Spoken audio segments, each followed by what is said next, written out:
I'm Sherry Burkett, and I'm the author of Having Hope. Having Hope is about a woman named Hope whose perfect marriage falls apart after the death of her small child. And as she is trying to pull herself back together, overcoming a depression, she meets a gentleman named Tim who has just suffered the loss of his wife. She gives him encouragement and lets him know that there is hope and there's future, and that he will too come out of this tunnel that he's in. This book is targeted for women primarily. However, gentlemen will find that this does meet an emotional need for them. My readers have indicated that they have had a tremendous emotional release from this, from laughing out loud to sobbing hysterically. One of the most interesting pieces of feedback that I've gotten came from a preacher's wife.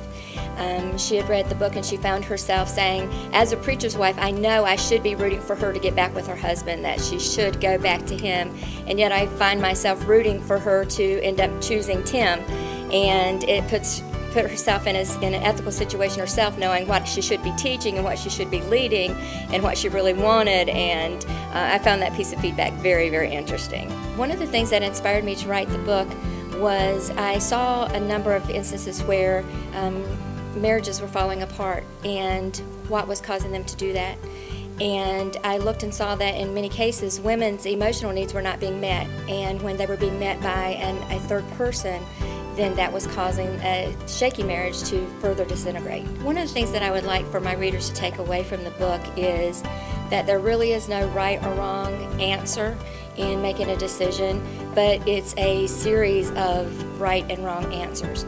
That every choice has a consequence, and that consequence brings with it additional choices. The most gratifying part of having my book completed is the pride in having it down and knowing that this item didn't appear anywhere except in my head until it's produced. And there was a certain amount of pride in that, the pride that my mother had in that, and realizing that she had a daughter who could do something like this. And knowing that it's not the only story, but that there are other stories, and I'm really looking forward to those.